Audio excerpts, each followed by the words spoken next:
Bon bah nous voilà pour Radio Cyclo en Corse. Salut Axel. Salut Radio Cyclo. Donc Axel Carion, vous le connaissez, c'est l'organisateur du Bike in Man Corse. Et là on est passé très près de l'annulation. Mais ta persévérance a fait que le Bike in Man a lieu. Alors je vais corriger ce statement. Je vais corriger cette phrase. C'est dans le bon sens. C'est pas ma persévérance, c'est la persévérance et la preuve d'abnégation de tous les participants et de tous les partenaires, de l'ensemble du staff, les volontaires qui ont cru jusqu'au bout à l'épreuve. Et je suis très très fier de me tenir aujourd'hui avec Radio Cyclo en Corse parce que effectivement ça a été une bataille vraiment de tous les instants. Ça a été incroyablement délicat d'arriver à maintenir une course alors que les règles changent au moment où on a toutes les autorisations avec un couvre-feu qui apparaît. Donc je suis très heureux. Bon, donc là on démarre avec les contrôles. Tout le monde vient le samedi, le dimanche. On passe les vélos au contrôle, on les pèse, on y met les plaques, on regarde si tout est conforme, c'est ça ? Exactement, là le but c'est de s'assurer que les aventurières et les aventuriers qui participent au Biking Man et qui ont pris le défi fou de tenter le Biking Man en mode couvre-feu, de s'assurer qu'ils partent avec le bon matériel obligatoire et surtout rassurés parce qu'il y a quand même pas mal d'échanges. Là c'est la particularité de cette journée aujourd'hui, en plus de bien sûr contrôler une à une chaque machine un peu en randonnion avec tous les athlètes.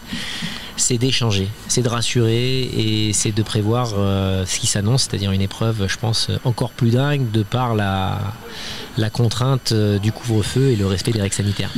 Oui, le couvre-feu a changé un petit peu la donne, mais tu t'es adapté, tu as regardé pour qu'il y ait des hôtels sur tout le parcours, pour que personne ne soit pris au dépourvu au moment du passage, de devoir s'arrêter à 21h à un endroit. Tu as organisé, tu en es à ton 8e Bike in Man. 8e ? Non, combien? Je sais pas. 14. 14 ? Ah non, parce que tout à l'heure, quelqu'un m'a dit, je les ai fait tous, j'en suis à mon 8e. Bon, alors. Ah oui, mais il a dû en oublier quelques-uns. Mais là, c'est la 14e épreuve que l'on construit avec toute l'équipe et les volontaires. Alors, tu places toujours la barre de plus en plus haut, tu t'améliores, l'expérience fait que le Bike in Man Corse, le Bike in Man Oman, le Bike in Man Portugal, il y a des choses qui sont bien, il y a des choses à améliorer. Au bout de 14, il y a encore plein de choses que tu mets, des nouveautés que tu mets en place. Je pense que c'est l'histoire de la vie là, que tu es en train de nous partager, Jérôme. C'est qu'à un moment donné, quand tu fais quelque chose et que tu la répètes, à mon sens, ça n'a pas d'intérêt si tu n'essaies pas de t'améliorer et de donner surtout le meilleur. Et moi, c'est ça qui me fascine dans ce secteur incroyable de l'événementiel, parce que c'est très très dur de travailler là-dedans. Mais c'est surtout une formidable opportunité de te renouveler en permanence et de t'adapter en permanence pour pouvoir donner le meilleur et faire en sorte que des gens viennent avec le sourire alors qu'on s'engage quand même dans un périple ensemble. T'es là aussi et toi et moi on se regarde, on sait exactement ce qui a dû se passer pour arriver à se voir aujourd'hui. C'est beaucoup d'abnégation, c'est beaucoup d'efforts, c'est énormément d'énergie juste pour que à un moment donné, pendant un espace très court, on ait la possibilité d'être ensemble. Alors le Bike in Man, c'est une équipe, c'est une grande famille, tout le monde est réuni, tu l'as dit tout à l'heure, sans la volonté, sans la passion de tout le monde, que ce soit les organisateurs, que ce soit Radio Cyclo qui est venu, que ce soit les médias, que ce soit les gens, les concurrents qui sont là. Rien ne se ferait s'il n'y avait pas cette vraie équipe, cette vraie entente. Donc c'est ça que tu vas me redire. Je sais que vraiment vous êtes tous soudés. On va interviewer des bénévoles dans la journée, demain. Il y a plein de bénévoles. Il y a combien de bénévoles qui t'entourent, qui sont dans l'équipe ? Alors là, il faudrait faire le compte parce qu'il faudrait voir ceux qui ont réussi à venir avec le couvre-feu et tout ce qui se passe. Mais en règle générale, on est entre 15 et 20 personnes. Oui, c'est 15-20 personnes. C'est des gens qui travaillent partiellement, d'autres à l'année avec toi. Sans ces personnes, on ne ferait rien finalement. Il n'y aurait pas de Bike in Man. Tout seul, on ne fait rien. Mais déjà tout seul on fait rien, c'est clair, et je pense qu'on est très proche d'un cirque dans le bon sens du terme, c'est-à-dire que c'est une troupe qui s'est créée de manière absolument c'est incroyable, quoi. C'est-à-dire que d'arriver à retracer qui vient et comment cette personne est venue sur le Biking Man en tant que volontaire, c'est invraisemblable. C'est-à-dire que c'est que des histoires incroyables qui sont, à mon sens, celles qu'on pourrait découvrir, j'en suis sûr, dans des troupes artistiques. C'est-à-dire c'est des gens qui sont là pour partager quelque chose avec, entre guillemets, un public, j'aime pas le terme, ou des gens autour qui sont fascinés par ce qu'ils font et qui sont juste là pour que les personnes qui viennent éprouvent du plaisir et soient heureux d'être là. Prendre du plaisir à faire du vélo, prendre du plaisir à souffrir, hein, parce qu'il y a 15 000 de dénivelé, si je ne m'abuse. Prendre du plaisir à se retrouver finalement, à se donner des conseils, les anciens, les nouveaux. Il y a quelques jeunes qui le font peut-être pour la première fois. Il y a des hommes, il y a des femmes. Moi, ce qui me plaît, c'est cette famille, cette passion qu'a tout le monde. Ce qui me plaît aussi, c'est ton énergie. On commence à se connaître. Hein. T'es jeune, hein, tu es bien plus jeune que moi, mais tu as une énergie, tu te bats, les problèmes, y a forcément une solution, tu es à fond. Écoute, je pense que c'est encore une fois une métaphore de la vie. C'est-à-dire que je ne crois pas au hasard. Je pense pas être tombé entre guillemets dans ce secteur de l'événementiel par hasard. Il y a un de mes associés, Didier, j'espère que tu auras l'occasion de discuter avec lui, qui a fait toute sa vie quasiment dans l'événementiel, 30 ans. On est un peu tombé là-dedans par hasard. David également, il n'était pas dans l'événementiel, vraiment les 3 piliers de Biking Man. Mais c'est un secteur qui permet vraiment de s'exprimer. Et je pense qu'aujourd'hui, plus que jamais, avec ce qui se passe, le fait qu'il y ait cette famille qui se rassemble, cette troupe, au-delà de l'énergie qui est nécessaire pour organiser ça, ça rappelle à quel point les gens ont besoin de ça. Ont besoin de se retrouver autour, certes, d'événements XXL, certes, d'événements d'endurance, d'ultra-distance et de ces chiffres qui peuvent faire peur au commun des mortels qui ne fait pas forcément de vélo. Mais au final, au bout du bout, c'est effectivement le plaisir d'être rassemblés pour une cause qui est aussi futile et aussi simple que de faire du vélo en Corse. Que de faire du vélo en Corse, on va découvrir des beaux paysages, on va descendre vers Porto Vecchio, on va remonter après vers Ajaccio, Porto, la Balagne, le Cap Corse, etc. C'est vraiment bien. Il ne faut pas oublier non plus les partenaires, parce que sans les partenaires, tu ne pourrais rien organiser. Si des gens peuvent prendre du plaisir, 180 personnes peut-être, à peu de choses près, prendre du plaisir à faire du vélo, sans les partenaires, ils ne pourraient pas le faire. On peut en citer quelques-uns, ils sont dans notre dos, on les voit à l'image. Pietra, tiens, la bière corse, à boire avec modération évidemment. Il y a des tas d'autres partenaires, hein, tu peux les citer, c'est de tête, sans trop les oublier. Si tu veux, là-dessus, je scinderais, même si c'est... tu as raison que c'est clair, les partenaires dans l'événementiel, c'est extrêmement important sur ce type d'épreuve, encore plus, parce qu'on est sur des épreuves qui durent longtemps. Donc pour arriver à fidéliser des entreprises, des individus, quel que soit le soutien, c'est extrêmement compliqué parce que ça dure longtemps quand même l'épreuve. Mais je scinderais les partenaires insulaires des partenaires français continentaux, non pas par discrimination, mais parce que je suis très fier de voir à quel point l'épreuve corse commence vraiment à s'ancrer dans le territoire, dans le bon sens du terme, avec des marques comme Pietra pour la partie privée. Il y a bien sûr Oussapefa, Priscille, que je salue, qui nous a aidés depuis 3 ans, qui fait une super charcuterie. Il y a également bien sûr l'agence de tourisme corse, qui nous aide au quotidien, à la fois sur la partie média, mais également sur plein de sujets. Le camping San Damiano. Le camping San Damiano qui est le camp de base. Qui reçoit l'événement et les folles et les fous du Biking Man depuis 3 ans. Il y a toutes les offices de tourisme du parcours, à savoir Bastia, il y a Porto Vecchio, il y a Porto. Il y a également Antoine Bartoli, qui va s'occuper du coup du Checkpoint 2. Il y a Chrono, l'entreprise qui fait le chronométrage, qui est une entreprise corse qu'on a emmenée partout dans le monde avant le confinement et qu'on a rencontré en Corse et qui est un de nos partenaires clés puisqu'il chronomètre les athlètes et il nous aide sur plein d'autres sujets très techniques.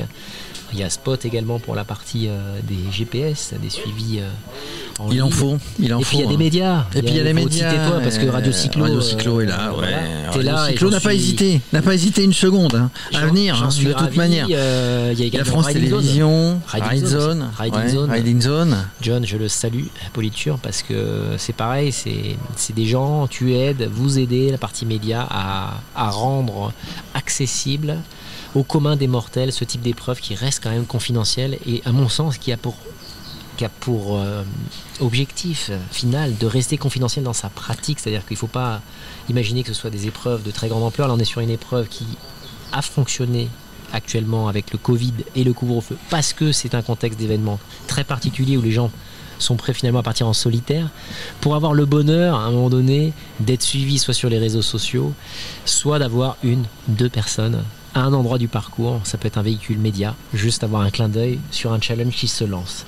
Donc on a une épreuve qui est Covid-ready entre guillemets, qui n'est pas faite pour recevoir 2000 personnes. Donc on passe entre guillemets entre les gouttes. On passe entre les gouttes, c'est peut-être la dernière épreuve avant le confinement général. Alors le reconfinement général, ne le souhaitons pas, mais... J'espère pas, mais en tout cas c'est une chance que l'on a tous et toutes aujourd'hui, que ce soit l'orga, les volontaires, les athlètes, les sponsors, de montrer et de donner surtout un peu de rêve. Et puis, dans cette période qui est complètement délirante, on essaie de tout interdire alors que faire du vélo, c'est une des plus belles choses qu'on puisse faire. Et la Corse doit se pratiquer à vélo, c'est un territoire incroyable. On respecte les gestes barrières, on change la petite Charlotte sur les micros, on est un mec. Tiens, avec nous aussi, on a le speaker officiel, on le retrouvera tout au long des interviews, le speaker officiel de la Coupe de France, le FFC, de la Coupe de France de cyclocross à longueur d'année. Il est sur c'est Nicolas Reverte. Tiens, Nicolas, viens nous dire un mot. Encore une rencontre incroyable, hein, parce que allez, bonsoir. Il faut que tu dises où est-ce qu'on s'est rencontrés. Alors Nicolas, t'es avec nous là, ça y est. Très heureux. Ça me touche énormément de te voir. Comme on a dit depuis le début, c'est fait de belles rencontres. Je te cache pas, jeudi quand je t'ai appelé pour te dire finalement il faut savoir dire oui pour réaliser des objectifs, des rêves. J'étais très ému quand je t'ai appelé et ça s'est ressenti. Et tu m'as dit j'arrive. Ouais, voilà, c'est ça. J'ai appelé ma comptable, j'ai appelé mon agent, je lui ai dit écoute, pendant une semaine j'ai besoin de respirer. La Coupe de France de cyclocross à Vittel est annulée. Donc du coup, j'ai su saisir l'occasion pour venir vous voir, pour apprendre ce que c'est le biking man, pardon. Mais surtout ce qui est assez impressionnant, c'est vraiment la qualité des gens et surtout leur gentillesse et leur cool attitude. C'est une famille. Et ça, c'est vraiment les mots qui m'ont énormément touché cet après-midi. Et puis par ta générosité, par ta simplicité et surtout, ça j'en suis persuadé, par ton amour pour les gens et pour toutes les personnes qui viennent participer à cet événement. Et en tout cas, un grand bravo. Voilà, un grand merci. Il fait partie de la. Là, tu auras la possibilité de couper. non, on coupe rien. C'est tout en direct. Il fait partie de la grande famille. Il va nous faire pleurer. Non, il fait partie de la grande famille. On l'a connu il y a pas très longtemps. Toi et moi, on l'a connu à Strasbourg la semaine dernière à l'Expo du vélo. Merci Kelly Youngs. On l'a connu il y a 15 jours. Il fait partie maintenant de la grande famille. Il fait déjà partie de la grande famille du vélo, mais la grande famille du biking man.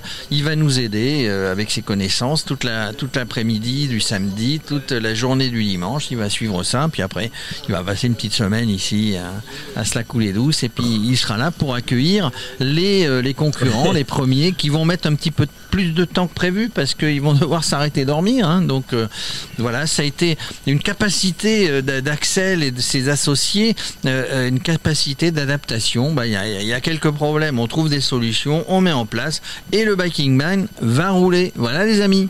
Ouais, et je dirais même, Jérôme, qu'on ne doit pas interdire la possibilité de faire du vélo. Alors, j'utilise une phrase qui paraît ridicule très souvent sur les réseaux, quand je partage sur la chaîne YouTube, ainsi de suite, qui est simplement « vive le vélo ». Et je le dis de tout mon cœur, c'est-à-dire qu'à un moment donné, là, ce qui est en train de se produire, malheureusement, on doit le respecter, puisqu'il y a un cadre sanitaire qui est imposé, un couvre-feu, et on ne peut pas aller à l'encontre de ça, parce que c'est quelque part la loi.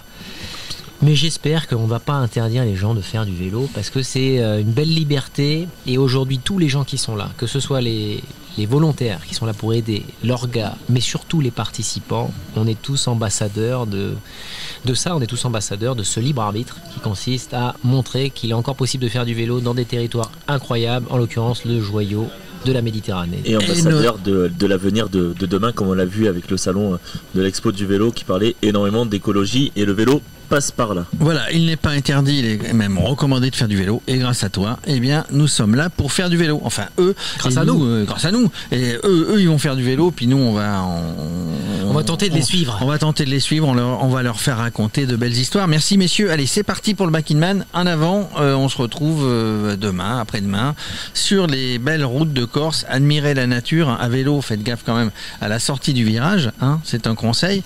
On en parlera avec les participants. En tout cas, nous, on va admirer. On te remercie, Axel. On remercie tous les bénévoles, tous les associés qui sont avec toi. On se retrouve demain. Dans la joie et la bonne humeur.